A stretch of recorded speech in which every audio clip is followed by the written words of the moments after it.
নমস্কার বন্ধুরা, রান্নায় বাঙালিয়ানে আপনাদের স্বাগত। আমি প্রিয়াঙ্কা আলু বিরিয়ানি রেসিপি নিয়ে আপনাদের কাছে হাজির হয়েছি। আলুটা দেখতে পাচ্ছেন কতটা মোমের মতো গলছে। এই রেসিপিটা দেখতে হলে পুরো ভিডিওটা কিন্তু না টেনেই দেখতে হবে। এরপরে ভাতটা হচ্ছে বিরিয়ানির মূল পার্ট। এই ভাতটা যদি খুব ভালো করে না বানান তাহলে কিন্তু বিরিয়ানিটা একদম পারফেক্ট সুন্দর খেতে হবে না, যতই আপনি বিরিয়ানিটাকে সুন্দরভাবে বানান। ভাতটা কত মিনিটে করলে যে একবারে এইভাবে একদম দেখতে পাচ্ছেন ভাতটাও ঝরঝরে এবং মোমের মতো গলে যাবে।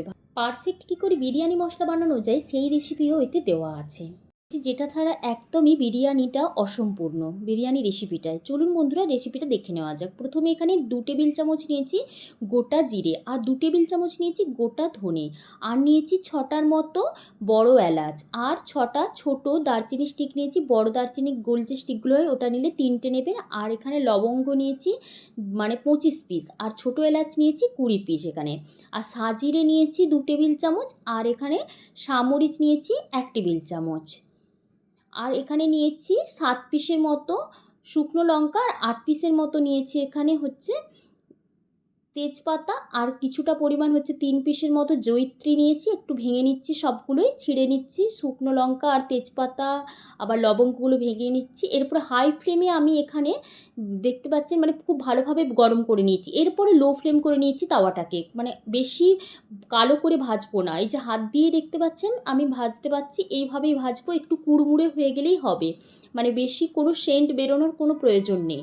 প্রথমে হাই ফ্লেম তারপরে লো ফ্লেম তাওয়াটাকে করে দেবেন। এরপরে ঠান্ডা করে নিয়েছি। এরপরে এর মধ্যে লবণ দিয়ে দিলাম স্বাদ অনুযায়ী, হলুদ গুঁড়ো দিয়ে দিচ্ছি 1/2 টেবিল চামচের মতো, আর একটা জায়ফল অর্ধেকেরও কম একটু কুড়ে নিয়েছি। এরপরে এই মশলাটাকে গুঁড়িয়ে নিচ্ছি। একদম রেডি হয়ে গেল বিরিয়ানি মশলা। এই বিরিয়ানি মশলাটা আপনারা 2 থেকে 3 মাস স্টোর করে এয়ারটাইট কন্টেনারের মধ্যে রেখে দিতে পারেন। তাহলে এটা আপনারা মানে যখন ইচ্ছা বানিয়ে নিতে পারবেন। একবার বানিয়েই অনেকবার বিরিয়ানি হবে। এভাবে আমি বিরিয়ানি মশলাটাকে রেখে দিয়েছি একদম। এরপরে আমি চলে যাই আলুটা কিভাবে বানালাম। প্রথমে এখানে আমি 8 পিস আলুকে খোসা ছাড়িয়ে নিয়েছি। খুব ভালোভাবে জল দিয়ে ধুয়ে নিয়েছি আলুগুলোকে, দেখতেই পাচ্ছেন একদম খোসা ছাড়িয়ে জল দিয়ে ভালো করে ধুয়ে নিয়েছি। এরপরে একটা কড়াইয়ের মধ্যে দিয়ে দিচ্ছি, জল দিয়েছি, আর স্বাদ অনুযায়ী লবণ, একটা তেজপাতা দিয়ে দিয়েছি, আর দিয়ে দিচ্ছি 1 টেবিল চামচ মানে হাফ টেবিল চামচ করে দিয়েছি কেওড়ার জল, গোলাপ জল, আর দিয়ে দিচ্ছি ফুড কালার। ফুড কালারের বদলে আপনারা হলুদ গুঁড়ো একটু সামান্য দিতে পারেন। আর ঘি দিয়ে দিচ্ছি যাতে সেন্টটা খুব ভালো মানে হয়। ফুড কালারটা দিলে একটু কালারটা বেশ সুন্দর হয়, এছাড়া স্বাদের কোনো পার্থক্য নেই। এরপরে আলুগুলো দিয়ে দিলাম, দিয়ে ঢাকা দিয়ে পুরো 10 মিনিট এটা ফুটিয়ে নেব হাই ফ্লেমে। এরপরে একটু ঢাকা খুলে উল্টে নিচ্ছি আলুগুলো, উল্টো দিকটা করে নিয়ে এই মানে 5 মিনিট করার পর আরও 5 মিনিট, মানে মোট 10 মিনিট করার পর আর বেশিক্ষণ দেওয়ার দরকার নেই। এরপরে জলটা ছেঁকে নিয়েছি। ছেঁকে নেওয়ার পর এরপরে মশলাটা বানিয়ে নিচ্ছি। এখানে আমি 50 গ্রাম নিয়েছি আদা, আর 6টা কাঁচা লঙ্কা। তবে কাঁচা লঙ্কা বা শুকনো লঙ্কার ঝালটা নিজেদের স্বাদ অনুযায়ী নেবেন। একটু জল দিয়ে মিক্সিতে খুব ভালো করে পেস্ট করে নিয়েছি আদা আর কাঁচা লঙ্কাটা। এরপরে আমি জিরে নিয়েছি 2 টেবিল চামচ, ধনে নিয়েছি 2 টেবিল চামচ। জল দিয়ে কিছুক্ষণ ভিজিয়ে রাখবো এটাকে। এই যে জল দিয়ে দিচ্ছি, দিয়ে কিছুক্ষণ ভিজিয়ে রাখলে মশলাটা খুব ভালোভাবে বাটা যাবে। আর নিয়েছি শুকনো লঙ্কা 4টে, চাইলে এখানে কমও নিতে পারেন শুকনো লঙ্কা। এরপরে আমি বেটে নিয়েছি, দেখতে পাচ্ছেন কড়াইতে তেল দিয়েছি। তেল দেওয়ার পর একটা শুকনো লঙ্কা, একটা তেজপাতা, আর হাফ টিস্পুনের মতো গোটা জিরে একটু ফোড়নে দিয়ে দিলাম। একটু গরম হয়ে গেল, তারপরে দিয়ে দিচ্ছি আদা আর কাঁচা লঙ্কার পেস্টটা। তেলটা কম বেশি করতে পারেন, আমি এখানে একটু তেলটা বেশি নিয়েছি, তার কারণ বিরিয়ানিটা বেশ এই তেলটা ভালোভাবে বিরিয়ানির মধ্যে ছড়িয়ে যাবে, সেই জন্য এতে করে বেশ ভালো অ্যারোমা বেরোবে। এরপরে জিরে, ধনে, শুকনো লঙ্কা বাটাটাও দিয়ে দিলাম। এরপরে ভালো করে একটু করে সবগুলোই 30 সেকেন্ড করে কষিয়ে নেব। খুব বেশি, যেহেতু নিরামিষ রান্না, খুব বেশি কষানোর প্রয়োজন নেই। এরপরে স্বাদ অনুযায়ী লবণ দিয়ে দিলাম, দিয়ে আবারও একটু ভালো করে আমি কষিয়ে নিচ্ছি। এরপরে টক দই নিয়েছি এখানে 100 গ্রাম, খুব ভালো করে ফেটিয়ে নিয়েছি টক দইটাকে। এরপরে হলুদ গুঁড়ো দিয়ে দিলাম হাফ টেবিল চামচ, আর 1 টেবিল চামচ নিয়ে নিচ্ছি এখানে কাশ্মীরি রেড চিলি পাউডার, দিয়ে আবারও খুব ভালো করে ফেটিয়ে নেব। ফেটিয়ে নেওয়ার পর এই মশলাটা মানে দইয়ের মশলাটাও দিয়ে দিচ্ছি একদম তেলের মধ্যে। দেওয়ার পর এটাও বেশিক্ষণ না, ওই 30 থেকে 40 সেকেন্ডের মতোই একটু মানে মিডিয়াম ফ্লেমে এগুলো করতে থাকবেন, নইলে মশলাটা পুড়ে যেতে পারে। সেজন্য মিডিয়াম ফ্লেমে একটু নেড়ে চেড়ে নিচ্ছি। খুব বেশি তো নিরামিষ মশলা তো, সেই অর্থে খুব বেশি কিছু করার দরকার নেই। এরপরে এভাবে নেড়েচেড়ে নিচ্ছি। আর এই রেসিপিটা, এই মানে রান্নাটা, মানে বিরিয়ানিটা দুর্দান্ত খেতে হয়। একবার বানালেই বুঝতে পারবেন যে কতটা স্বাদটা একদম সুন্দর। এরপরে তেল ছেড়ে দিয়েছে। এখন আমি দিয়ে দিচ্ছি এখানে 2 টেবিল চামচের মতন বিরিয়ানি মশলা। বিরিয়ানি মশলা দেওয়ার পর একটু ভালো করে নেড়েচেড়ে নিচ্ছি মশলাটাকে। মশলাটাকে নেড়েচেড়ে নেওয়ার পর ফ্লেম কিন্তু মিডিয়ামেই থাকবে। এরপরে আমি এখানে দিয়ে দিচ্ছি গরম জল 1 গ্লাসের মতো। কারণ গরম জল দিলে এতে কালারটা বেশ ভালো হয়, মানে এই ঝোলের কালারটা। আর এরপরে এটা ফুটে গেলেই আমি দিয়ে দিচ্ছি এখানে, তবে আলুগুলো এখানে আমি চন্দ্রমুখী আলু ব্যবহার করেছি, যার কারণে আরও সেদ্ধটা খুব ভালোভাবে হয়েছে। নর্মাল আলুও ব্যবহার করতে পারেন, সেক্ষেত্রে খুব ভালো করে এটাকে মানে সেদ্ধ করতে হবে।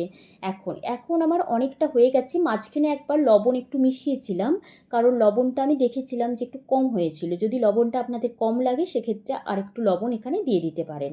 এরপরে আমি এটা একদম শেষের দিকে হয়ে গেছে আলুর রান্নাটা, মানে আলুর এই কারিটা। এরপরে আমি দিয়ে দিচ্ছি 1 টেবিল চামচ চিনি। চিনি দিলে বেশ স্বাদটা অনেক বেশি খোলে, সেই জন্য চিনি এখানে 1 টেবিল চামচই দিতে হবে। দেওয়ার পর এখানে দিয়ে দিচ্ছি 1 টেবিল চামচ ঘি। ঘি দেওয়ার পর গ্যাসের ফ্লেমটা পুরোপুরি বন্ধ করে দেবো।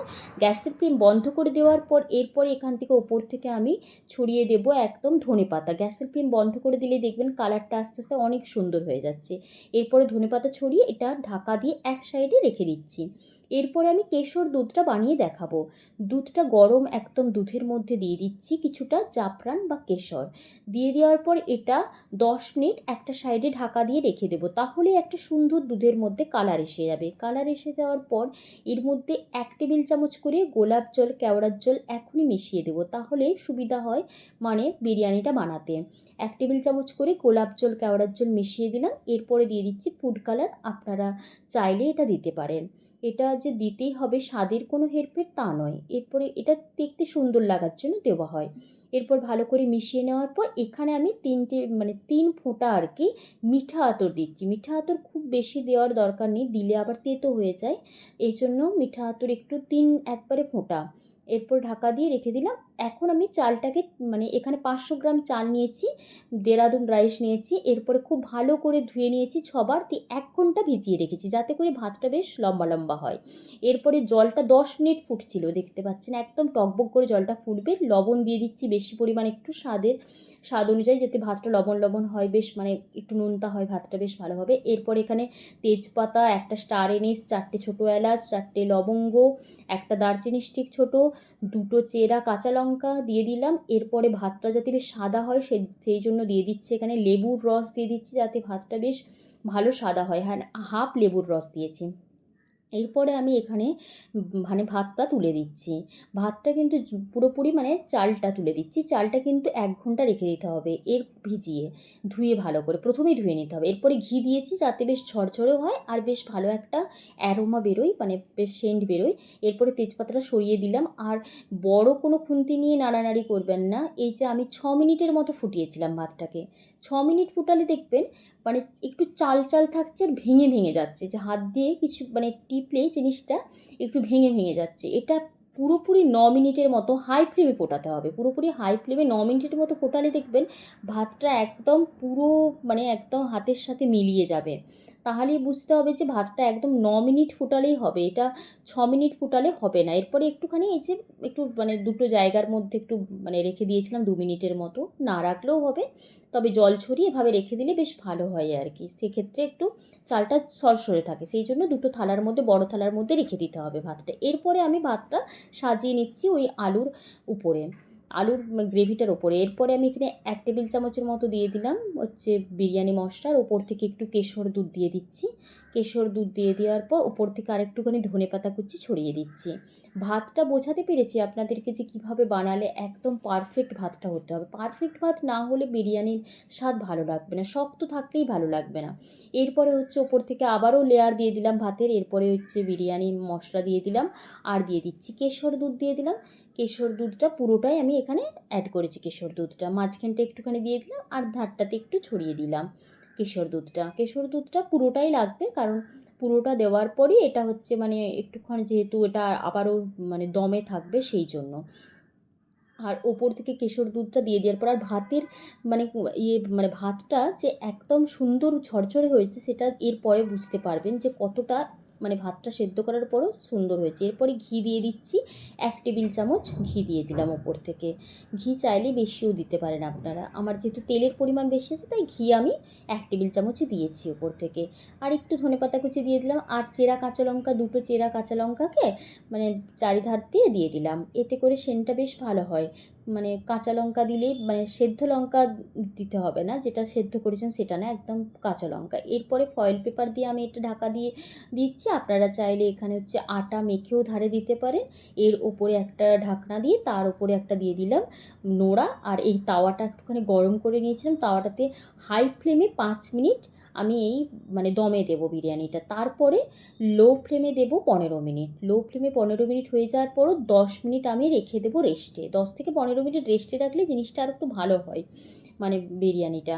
এরপরে দেখতে পাচ্ছেন হয়ে গেছে আমার। এখন আমি খুলে দেখাচ্ছি যে কতটা ঝরঝরে ভাতটা হয়েছে। ভাতটা যদি ওই পারফেক্টভাবে বানান তাহলে একদম ঝরঝরে ভাত হবে। আর এটা আপনারা হচ্ছে স্যালাড আর মানে রায়তার সাথে পরিবেশন করলে দুর্দান্ত খেতে লাগে। বা আপনারা চাইলে কোনো পনিরের রেসিপিও বানাতে পারেন এই ক্ষেত্রে। একবারে দেখতে পাচ্ছেন তলা থেকে আলুটাও তুলে দেখিয়েছি, কতটা ঝরঝরে ভাতটা হয়েছে দেখুন। আলুটার তলা থেকেই নিলাম আমি। এরপর দেখতে পাচ্ছেন একদম পারফেক্ট বিরিয়ানি হয়েছে। সত্যি যদি বন্ধুরা আপনাদের রেসিপিটা ভালো লেগে থাকে তাহলে কিন্তু আমাকে লাইক করে জানাবেন, এবং অতি অবশ্যই কমেন্ট করে জানাবেন যে আপনারা ভাতের রেসিপিটা ঠিকঠাকভাবে বুঝতে পেরেছেন কিনা। আর হচ্ছে যদি রেসিপিটা ভালো লেগে থাকে তাহলে তো লাইক কমেন্ট করবেন, আর চ্যানেলটাকে হচ্ছে সাবস্ক্রাইব করে দেওয়ার অনুরোধ রইল। আর চ্যানেলটিকে সাবস্ক্রাইব করে দেওয়ার পর পাশে থাকা বেল আইকন প্রেস করে দেবেন, তাহলে প্রত্যেকটি রান্নার ভিডিও আপনার কাছে চলে আসবে। আর আলুটা আমি ভেঙে দেখিয়ে দিচ্ছি যে আলুটা যে একদম আলু বিরিয়ানিতে আলু মোমের মতো হতেই হয় বন্ধুরা। ধন্যবাদ বন্ধুরা, ভালো থাকবেন।